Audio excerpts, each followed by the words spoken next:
LGBT di Indonesia, hak asasi atau pelanggaran norma. Isu LGBT, lesbian, gay, biseksual, dan transgender menjadi salah satu topik paling sensitif dan kontroversial di Indonesia. Dalam beberapa tahun terakhir, perdebatan seputar keberadaan, hak, dan pengakuan terhadap kelompok ini semakin sering muncul, baik di media sosial maupun ruang-ruang diskusi publik. Di satu sisi, ada pihak yang menganggap LGBT adalah bagian dari keberagaman, orientasi seksual manusia yang harus dilindungi sebagai hak asasi.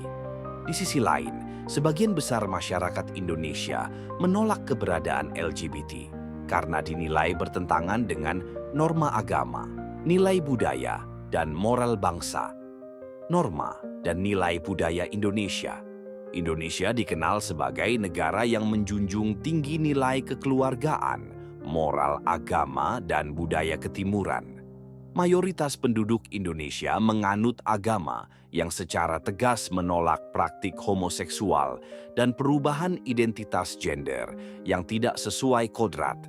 Karena itu, masyarakat cenderung menolak segala bentuk ekspresi LGBT, baik secara terbuka maupun tersembunyi. Bagi banyak orang Indonesia, perilaku LGBT dianggap tidak sesuai dengan fitrah manusia, serta mengganggu tatanan sosial dan nilai-nilai luhur bangsa.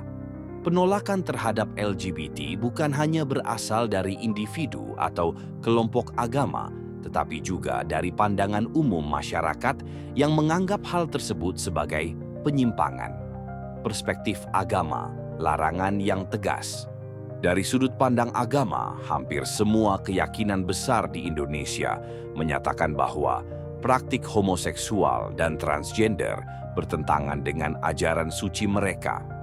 Islam, sebagai agama mayoritas, menganggap hubungan sesama jenis sebagai dosa besar.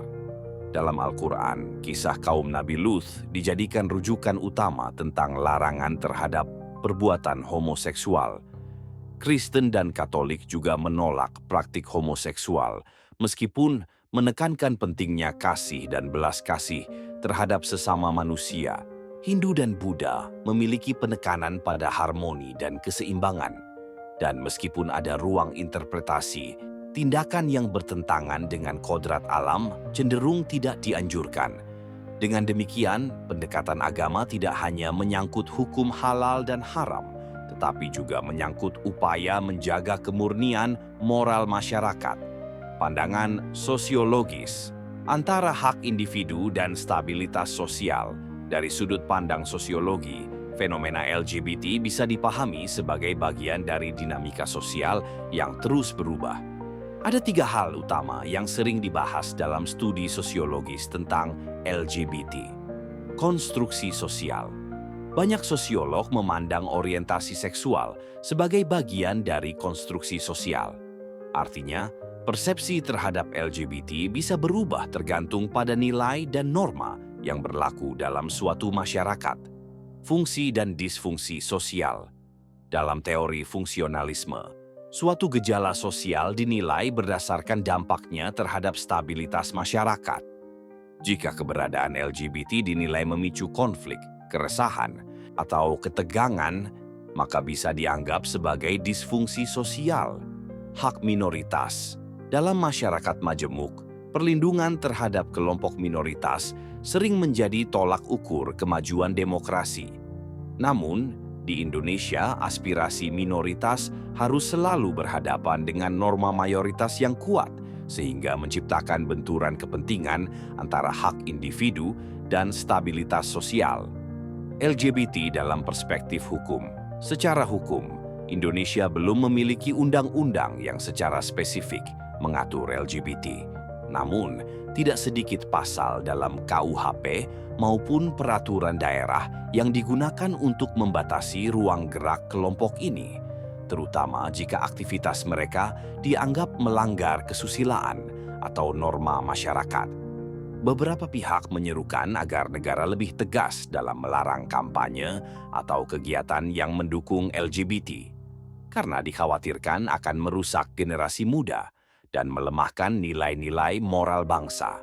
perdebatan hak asasi sementara itu, ada pula pandangan dari kelompok pegiat hak asasi manusia yang menilai bahwa setiap manusia, terlepas dari orientasi seksualnya, berhak hidup aman, bebas dari diskriminasi, dan mendapatkan perlindungan hukum.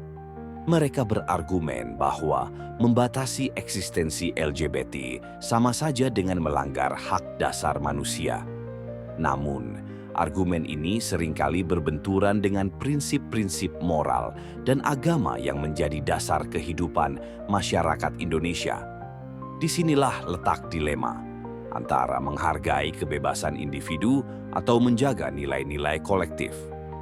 Kesimpulan, mencari jalan tengah isu LGBT di Indonesia bukan sekadar soal hak atau kebebasan, melainkan juga soal benturan nilai antara budaya lokal, pandangan agama, dan pemikiran global. Masyarakat perlu lebih bijak dalam menyikapi perbedaan tanpa harus mengorbankan prinsip yang diyakini. Negara perlu hadir dengan kebijakan yang tegas, adil, dan berpihak pada kepentingan nasional, serta nilai-nilai luhur Pancasila. Perlindungan terhadap semua warga negara penting, namun harus tetap dalam kerangka moral, etika, dan norma yang berlaku di masyarakat Indonesia.